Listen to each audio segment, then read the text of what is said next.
నమస్కారం, వార్తలకు స్వాగతం. ముందుగా ముఖ్యాంశాలు.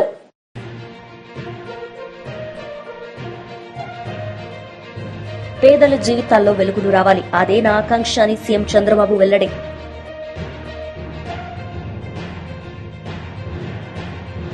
వనపర్తి వేదికగా బీఆర్ఎస్ బీజేపీలపై సీఎం రేవంత్ రెడ్డి ఘాటైన విమర్శలు.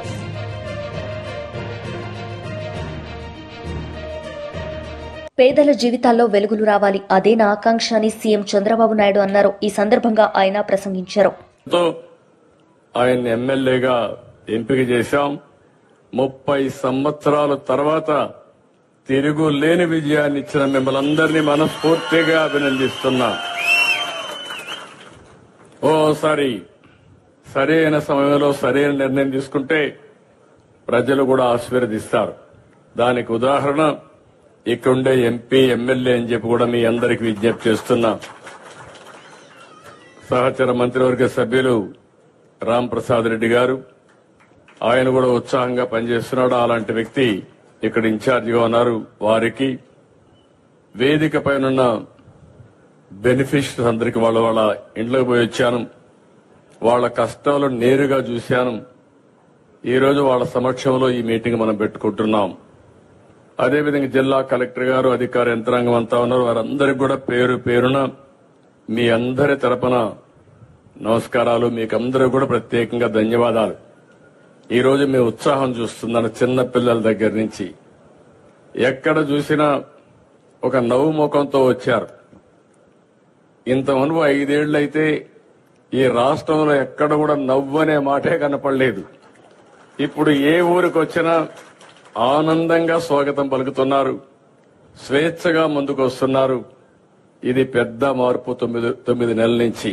ఈ విషయం మీరు గుర్తుపెట్టుకోవాల్సిన అవసరం ఉంది. ఈ రోజు నేను వచ్చిన కార్యక్రమం మీరు చూస్తే భారతదేశంలోనే ఎక్కడా ఇంత పెద్ద కార్యక్రమం లేదు. ప్రతి ఒక్క వ్యక్తి మీరు గుర్తుపెట్టుకోవాలి. దగ్గర 64 లక్షల మందికి. మామూలుగా మీరు చాలా మందిని చూశారు. ఒకప్పుడు పింఛన్ 200, నేను 200ని 2000 చేశాను. అదే నాకు పేదల పట్లుండే ప్రేమ. గడచిన సంవత్సరం ముక్కుతూ మూలుగుతూ 5 ఏళ్లు 3000 చేశారు. అది ఏడిపించి అప్పుడప్పుడు ఇచ్చేవారు. నేను వస్తానే చెప్పాను మీ అందరికీ.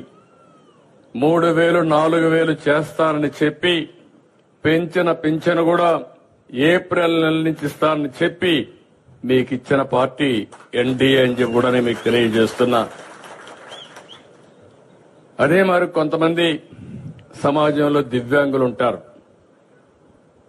దేవుడు వాళ్ళ పట్ల సరిగా చూడకుండా కుంటిగానో గుడ్డిగానో లేకపోతే నడవలేకుండానో కొన్ని దివ్యాంగులుగా ఉండే పరిస్థితి. తెలివితేటలున్నాయి కానీ ఫ్రీగా తిరగలేని శక్తి.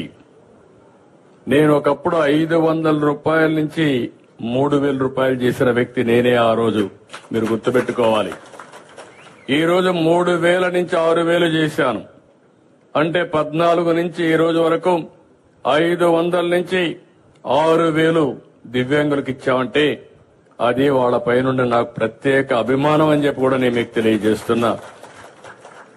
మనమైతే తిరగగలుగుతున్నాం, కష్టపడతాం. కొంతమంది అయితే తిరగలేక చాలా ఇబ్బంది పడతా ఉంటే అలాంటి వాళ్ళకి దేవుడు సరిగా చూసుకోకపోయినా మానవత్వంతో మనం సహకరించాలనే ఉద్దేశంతో ఈ కార్యక్రమం తీసుకున్నాను. నేను అక్కడితో ఆగలేదు. 8 లక్షల మందికి నెలకు 6000 రూపాయలు ఇచ్చే ఏకైక ప్రభుత్వం భారతదేశంలో. గర్వంగా చెప్తున్నా, తెలుగుదేశం ప్రభుత్వం, ఎన్డీఏ ప్రభుత్వం. ఇంకొక పక్కన కొంతమంది కిడ్నీ పేషెంట్స్ ఉంటారు, తలసేమియా వచ్చిన వాళ్ళు ఉంటారు.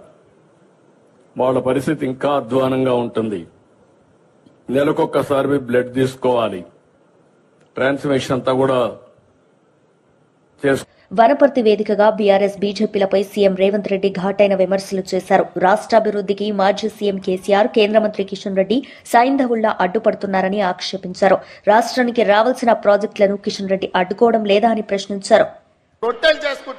రొట్టెలు కాల్చేటప్పుడు సలాకి కూడా ఎర్ర కాల్చి వచ్చినోని చేయి చాపమని చెప్పి చేతి మీద వాతలు పెట్టుండ్రి బీఆర్ఎస్ బీజేపీ వాళ్ళని చెప్పి మా అక్కలను నేను అడుగుతున్నా, మా ఆడబిడ్డలు నేను అడుగుతున్నా.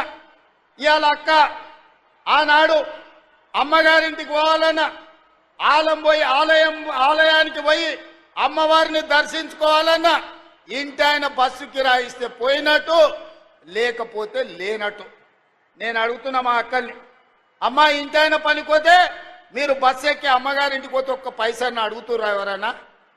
ఇవాళ మీ ఏ ఆలయమైనా, అది యాదగిరి గుట్టైనా, లేకపోతే మన కురుమూర్తి జాతరైనా, లేకపోతే మన గద్వాల్లో జరుగుతున్న జాతరైనా, లేకపోతే రాజనగరం జాతరైనా, ఏ జాతరకు పోయినా, ఎక్కడికి పోయినా, ఏ గుడికి పోయినా, భద్రాచలం పోయినా మా ఆడబిడ్డలను ఒక్క పైసా అడగకుండా ఆర్టీసీ బస్సుల్లో ఉచితంగా ప్రయాణం జరుగుతుందా లేదా? ఉచిత బస్సు ప్రయాణం చేసిన మా ఆడబిడ్డలు ఇక్కడ ఉంటే మీరందరూ చెయ్యెత్తి ఒక్క పైసా లేకుండా మేము బస్సులో ప్రయాణం చేసినామని మీరు ఆ బీఆర్ఎస్ బీజేపీలకు గుణపాఠం చెప్పండి. 150 కోట్ల మంది ఆడబిడ్డలు ఈ 15 నెలల్లో బస్సులో ఉచితంగా ఒక్క పైసా ఖర్చు పెట్టకుండా ప్రయాణం చేసిన మాట వాస్తవం కాదా? దీనికి మా బట్టి విక్రమార్క గారు 4,500 కోట్ల రూపాయలు ఆర్టీసీకి ఇచ్చిన మాట నిజం కాదా?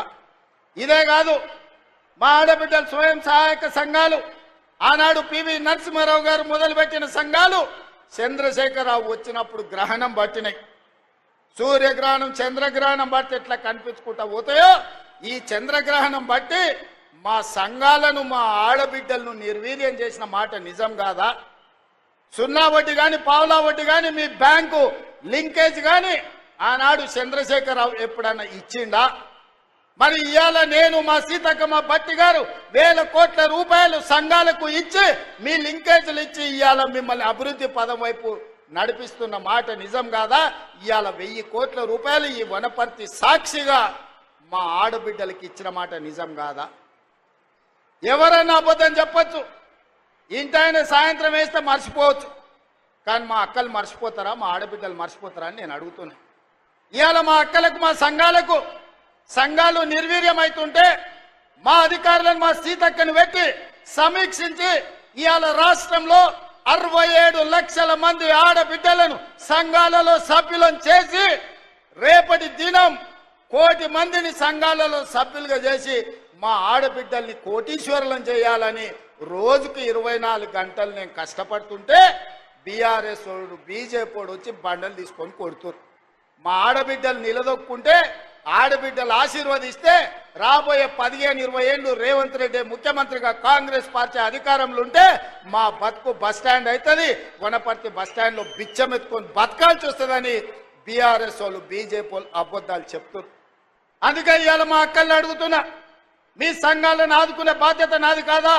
మీ సంఘాలకు హైదరాబాదు హైటెక్ సిటీ పక్కన పెద్ద పెద్ద ఐటీ కంపెనీలు ఉన్న దగ్గర, 100 కోట్ల ఎకరాలు ఉన్న దగ్గర, 100 కోట్ల విలువైన భూమి 3.5 ఎకరాలు మీ సంఘాలకు హైటెక్ సిటీ శిల్పారామం పక్కన 150 షాప్స్ పెట్టుకొని మీ ఉత్పత్తులను ప్రపంచానికి అమ్ముకునే విధంగా బిల్ గేట్స్, బిల్ క్లింటన్ ఎవరు వచ్చినా మీ సంఘాల నైపుణ్యం చూసే విధంగా శిల్పారామం పక్కన మీకు 3.5 ఎకరాలు నేను ఇయ్యలేదా?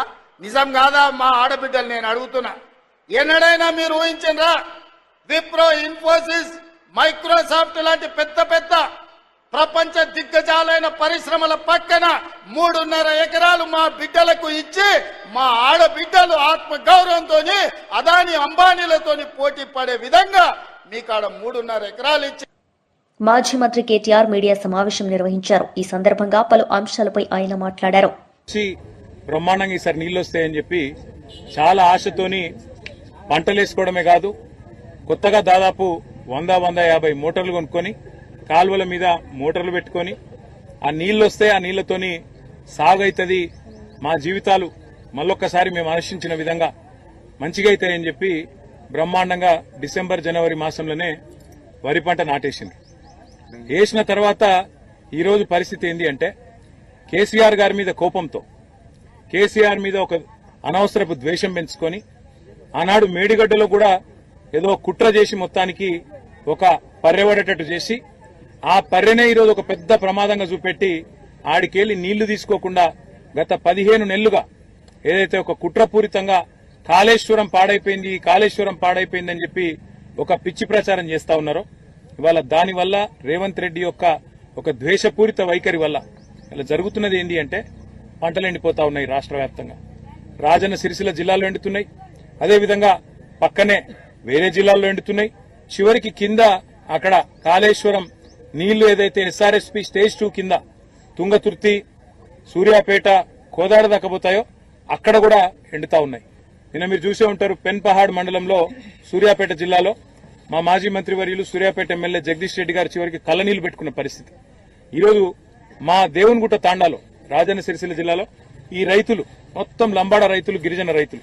ఈ అమ్మాయి పేరు సంగీత గారు. ఇది ఆమె పొలము, ఆమెకు ఒక 5 ఎకరాలు ఉంది. ఇవాళ మొత్తం పొలమంతా ఎండిపోయిన పరిస్థితి. నేను అడిగిన సంగీతాన్ని, ఎందుకమ్మా మరి నాటేసినావు అంటే, అన్న మల్కపేట రిజర్వాయర్ల నీళ్లు ఆడ ఉన్నాయని ఆడికెళ్లి కేసీఆర్ సార్ కాళేశ్వరం ద్వారా నీళ్లు వచ్చినాయి కాబట్టి మాకు విశ్వాసం వచ్చి మేము పంట వేసుకున్నాం. కానీ వీళ్ళు వచ్చినాక కాంగ్రెస్ వాళ్ళు నీళ్లు విడిస్తలేరు, దాంతో ఎండిపోయే పరిస్థితి వచ్చింది అని చెప్తా ఉన్నది. నేను అడిగిన అమ్మాయిని, మరి రుణమాఫీ జరిగిందా అన్న, రుణమాఫీ కాలే. పోనీ రైతు బంధు పడ్డదా, రైతు బంధు పడలే. పోనీ బోనస్ వచ్చిందా, బోనస్ రాలే. ఆఖరికి నీళ్లు కూడా రాలే. అంటే ఇది ఈ రోజు ఈ రాష్ట్రంలోని పరిస్థితి.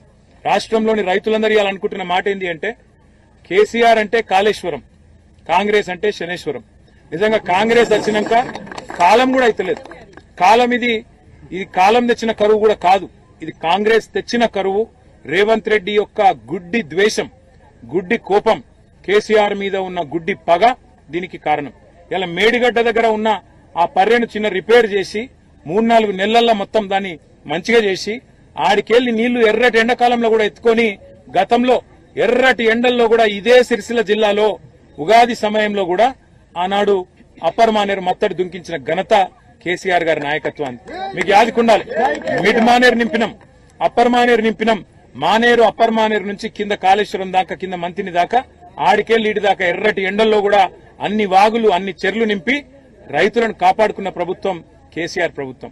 నేను ఇక్కడికి వచ్చేటప్పుడు ఉత్తమ్ కుమార్ రెడ్డి గారికి, అదేవిధంగా ఈఎన్సీ అనిల్ కుమార్ గారికి కూడా నేను మాట్లాడిన వాళ్ళకి చెప్పిన 100 ఎకరాల్లో పంటలు ఎండుతున్నాయి, మేము కూడా చూస్తా ఊకోం. ఎందుకంటే రైతులు నష్టపోయి రైతులు ఆగమయ్యే పరిస్థితున్నప్పుడు మేము వదిలిపెట్టము. ఖచ్చితంగా రాబోయే 48 గంటల్లో నీళ్లు గిన ఇడిచిపెట్టకపోతే తప్పకుండా నేనే స్వయంగా పోయి మంత్రి గారి ఛాంబర్ ముంగట ధర్నా చేస్తాను. వదిలిపెట్టం ఈ ప్రభుత్వాన్ని. ఎందుకంటే కేసీఆర్ మీద కోపం ఉంటే మాతో కొట్లాడు, రాజకీయంగా తలపడు. కానీ ఇవాళ రైతులను ఎండబెట్టడం, రైతులను ఇవాళ సావగొట్టడం అనేది ఈ ప్రభుత్వానికి ఎంత మాత్రం మంచిది కాదు. ఇప్పటికే 450 మంది రైతులను పొట్టన పెట్టుకున్నాడు రేవంత్ రెడ్డి కాంగ్రెస్ ప్రభుత్వం. రైతు డిక్లరేషన్ అన్నారు, ఒక్కటంటే ఒక్క మాట కూడా ఇప్పటివరకు నిలబెట్టుకోలే. కనీసం ఇది వరకు ఉన్న రైతు బంధు కూడా నిలబెట్టుకునే పరిస్థితి లేదు. రైతు బంధు పైసలు కూడా వేసే ముఖం లేదు. కరెంట్ ఇచ్చే తెలివి లేదు, నీళ్లు ఇచ్చే తెలివి లేదు. ఆఖరికి బోర్లు ఎత్తిపోతా ఉన్నాయి. ఇలా ఇక్కడికి వస్తుంటే నాకు రైతన్నలు చెప్తా ఉన్నారు, అన్న 600 ఫీట్లు కాదు 800 ఫీట్లు వేసినా కూడా ఒక 1 inch. BJP MP Raghunandan Rao media సమావేశం నిర్వహించారు. ఈ సందర్భంగా ఆయన మాట్లాడారు. లేదు, మున్సిపల్ మంత్రి ఎవరంటే ముఖ్యమంత్రి, మున్సిపల్ మంత్రి. ఇట్లాంటి రాష్ట్రంలో రేవంత్ రెడ్డి గారి పాలన నీరో చక్రవర్తి లాగా పోతుంది తప్ప ఇంకొకటి లేదు. ఎమ్మెల్సీ పనులు, ఢిల్లీ పనులు, పార్టీ మీటింగులు, చిన్ననాటి దోస్తుల చిట్చాట్లు, పక్క పార్టీ వాళ్ళని తిట్టుడు, ఇవన్నీ అయిపోయినాక 8 రోజుల తర్వాత ఇవాళ ముఖ్యమంత్రి గారికి తీరిక దొరికిందంటే ఒక్కసారి దయచేసి ఆలోచించమని చెప్పి ఈ సందర్భంగా నేను తెలంగాణ సమాజానికి విజ్ఞప్తి చేస్తా ఉన్నాను. పొద్దున్న లేస్తే ఢిల్లీ పోతారు, పొద్దున్న లేస్తే అధిష్టానం అని చెప్తారు. నేను మళ్ళీ అడుగుతున్నా, అరే నువ్వు పక్క పార్టీ వాడు అయినా పొద్దున్న లేస్తే మమ్మల్ని నిరంతరం విమర్శిస్తున్నా.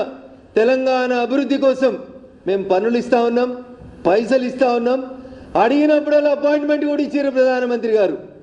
సాటు కాదు, మా దాబ్తా బొమ్మ దిగి మరీ ప్రెస్కి ఇచ్చినాం మేము. మరి రాహుల్ గాంధీతో దిగిన బొమ్మ ఏదన్నా? రాహుల్ గాంధీ ఎందుకు కలుస్తలేడన్నా నిన్ను? ఒకసారి ఒక మంత్రిని పంపిస్తారు, నీ ఎంబడి నీ నాయకత్వం ప్రధానమంత్రి దగ్గరికి పోతుంటే ఇంకొకసారి ఇంకో మంత్రిని పంపిస్తారు. నీ మీద విశ్వాసం లేనిది ఎవరికి? ప్రజలకు కాదు. నీ మీద విశ్వాసం లేనిది మీ పార్టీ నాయకులకే నీ మీద విశ్వాసం లేదు రేవంత్ రెడ్డి గారు. అది తెలుసుకో. కాంగ్రెస్ పార్టీ ఈ 14 నెలల్లో చేసినటువంటి పాలనను చూసి ప్రజలు చాలా బాధపడతా ఉన్నారు.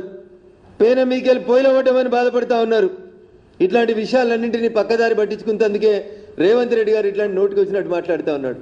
ఏదైనా ఒక్క విషయం మీద ఈ రాష్ట్ర ప్రభుత్వానికి కానీ ఈ రాష్ట్ర ప్రభుత్వాన్ని నడుపుతున్న పెద్దలకు కానీ అవగాహన ఉందని నేను ఈ సందర్భంగా సూటిగా అడుగుతున్నా. పక్క రాష్ట్రంలో ముఖ్యమంత్రి మాట్లాడుతున్నాడు త్రిభాషా సిద్ధాంతం మంచిది కాదని. దానికి రేవంత్ రెడ్డి కూడా మాట్లాడుతున్నాడు. ఏం తెలుసు రేవంత్ రెడ్డి గారు నీకు? ఈ దేశంలో త్రిభాషా సిద్ధాంతాన్ని తీసుకొచ్చింది ఎవరు? అయ్యా రేవంత్ రెడ్డి గారు, మీ కాంగ్రెస్ పార్టీ తీసుకొచ్చి పెట్టింది త్రిభాషా సిద్ధాంతాన్ని. దేశంలో త్రిభాషా సూత్రాన్ని హిందీ ప్రచార సభలు పెట్టి మరి ఈ దేశంలో త్రిభాషా సిద్ధాంతానికి పునాది రాలేసింది కాంగ్రెస్ పార్టీ. ఇవాళ పక్క రాష్ట్రంలో ఒక ప్రాంతీయ పార్టీ ముఖ్యమంత్రి మాట్లాడితే ఆయనకి ఎట్లాగా అధికారం పోతుంది, 10 ఏళ్ళు అయింది, ఇక కొడుకును ముఖ్యమంత్రి ఎట్లా చేసుకోవాలనేటువంటి ఒక పిచ్చి భ్రమలో పక్క రాష్ట్ర ముఖ్యమంత్రి భాష గురించి మాట్లాడితే ఏ హిందీ ప్రచార సభల్ని నడిపి ఈ దేశంలో త్రిభాష సిద్ధాంతం రావాలని చెప్పి ఈ దేశంలో కాంగ్రెస్ పార్టీ మాట్లాడిందో ఆ కాంగ్రెస్ పార్టీ సిద్ధాంతానికి పునాదులకు వ్యతిరేకంగా రేవంత్ రెడ్డి గారు మాట్లాడుతున్నారు. నేను అడుగుతున్నా రేవంత్ రెడ్డి గారిని, అయ్యా మరి ఈ రాష్ట్రంలో 100కి 90 మంది ప్రజలకు రాదు ఉర్దూ. ఎందుకు రాస్తున్నారు ఉర్దూ? ఎవరిని అడిగి రాస్తుండ్రు? ఉర్దూని ఎందుకు తెలుగు ప్రజల మీద బలవంతంగా రుద్దుతుండ్రు? పోయి అడుగు తమిళనాడు ముఖ్యమంత్రి స్టాలిన్ని. హిందీ వద్దంటున్నావు కదా, మరి మీ స్కూళ్ళల్లో రెండో భాషగా తెలుగు, కన్నడనో, మలయాళమో పెట్టు అని అడిగే దమ్ముందా ఈ రేవంత్ రెడ్డికి? ఎవరి మెప్పు కోసం తెలంగాణలో ప్రతి బోర్డు ఉర్దూలో రాస్తున్నావో చెప్పు. తెలుగు బోర్డు లేని ఆఫీసులు ఉన్నాయి, కానీ ఉర్దూ బోర్డు లేని ఆఫీస్ ఒక్కటి లేదు. ఎవరికి భయపడుతున్నాడు రేవంత్ రెడ్డి గారు? కాంగ్రెస్ పార్టీ ఎవరికి భయపడుతుంది? ఇతర భాషల్ని ప్రజల మీద రుద్దుతే బాగుండదని చెప్తున్నారు రేవంత్ రెడ్డి. మరి ఉర్దూ రుద్దుతలేరా? మా మీడియా మిత్రులకు ఎవరికైనా ఉర్దూ వస్తుందా? ఏ తెలుగు పేపర్లో పనిచేసే జర్నలిస్ట్ మిత్రుడన్నా ఉర్దూ మాట్లాడగలుగుతాడా? ఎందుకు మరి హైదరాబాద్లో బోర్డులు అన్నింటి మీద ఉర్దూ రాస్తుండ్రు? ఇది మాట్లాడే కంటే ముందు ఆలోచించుకోవాలి. ఎవరు భాషల్ని బలవంతంగా రుద్దుతుండ్రు, ఎవరు ఎందుకు ఇట్లా మాట్లాడుతూ ఉన్నారు అనేది ఆలోచించుకోవాలి. ఏదో ప్రాంతీయ పార్టీల కంటే వెస్టెడ్ ఇంట్రెస్ట్ ఉంటుంది. వైసీపీ లీడర్ మీడియా సమావేశం నిర్వహించారు. ఈ సందర్భంగా ఆయన మాట్లాడారు. రాహిత్యంగా వారు రాజ్యాంగ నాయకుడిగా కాకుండా రాజకీయ నాయకుడిగా ఆ వ్యాఖ్యలు చేశారా అని అనిపించే విధంగా వారి వ్యాఖ్యలు ఉన్నాయి. నిజంగా ఎందుకు ఇంత ద్వేషం, ఎందుకు ఇంత కక్ష? రాగద్వేషాలకు అతీతంగా నేను పరిపాలన సాగిస్తానని ప్రమాణం చేసినటువంటి ముఖ్యమంత్రి గారు ఇంత ద్వేషాన్ని, ఇంత కుళ్ళుని, ఇంత కుతంత్రంని కడుపులో పెట్టుకొని రాజ్యాంగాన్ని రక్షించగలుగుతాడా? ఒక్కసారి ఆలోచించండి. ప్రతి ఒక్కరూ ఆలోచించాలా. ఇవాళ ఈ రాష్ట్రానికి ముఖ్యమంత్రి అంటే రాజ్యాంగానికి సంబంధించినటువంటి ఒక నాయకుడిగా ఉండాల్సినటువంటి వ్యక్తి వైఎస్ఆర్ కాంగ్రెస్ పార్టీ అంటే ఒక ద్వేషిగా, కటిక పేదలు అంటే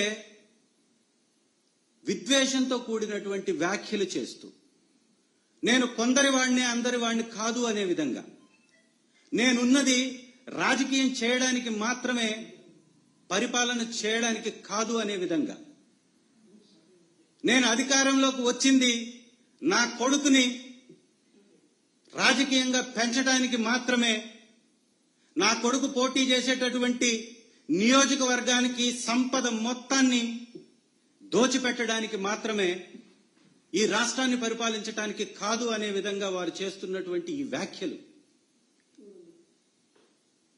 హోంమంత్రిగా ఉన్నటువంటి వ్యక్తి అనిత గారు వైఎస్ఆర్ కాంగ్రెస్ పార్టీ నాయకులు మేమనుకుంటే రోడ్ల మీద తిరగలేరు అని మాట్లాడుతూ ఈ విధంగా ఒక వర్గపు ప్రజలందరి మీద విషం చిమ్ముతూ ఉంటే నిజంగా ముఖ్యమంత్రిగా కొనసాగే అర్హత చంద్రబాబు నాయుడు గారికి ఉందా?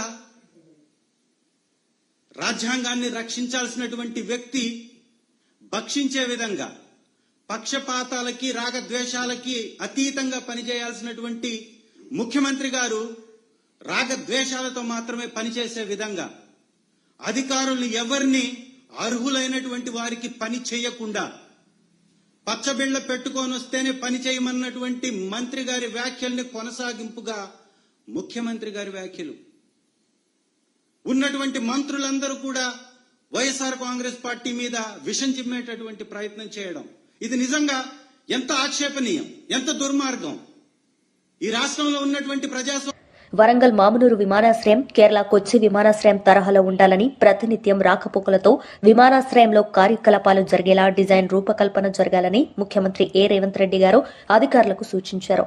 వరంగల్ నగరానికి విమానాశ్రయం ఒక అసెట్ గా ప్రతిష్టాత్మకంగా నిర్మాణం ఉండాలని చెప్పారు. రాష్ట్రంలోని ఇండస్ట్రియల్ ట్రైనింగ్ ఇన్స్టిట్యూట్స్ ను అడ్వాన్స్డ్ టెక్నాలజీ సెంటర్లుగా తీర్చిదిద్దుతున్న పనుల పురోగతిపై ముఖ్యమంత్రి రేవంత్ రెడ్డి గారు ఆరా తీశారు. టాటా టెక్నాలజీస్ సహకారంతో ఐటీఐలను ఏటీసీలుగా అప్గ్రేడేషన్ పనులపై ముఖ్యమంత్రి గారు కార్మిక శాఖ ఉన్నత స్థాయి అధికారుల సమావేశంలో సమీక్షించారు. వార్తలు ముగించే ముందు ముఖ్యాంశాలు మరోసారి.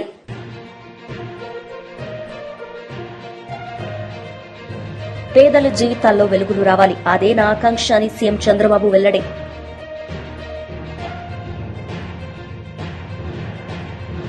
వనపర్తి వేదికగా బీఆర్ఎస్ బీజేపీలపై సీఎం రేవంత్ రెడ్డి ఘాటైన విమర్శలు.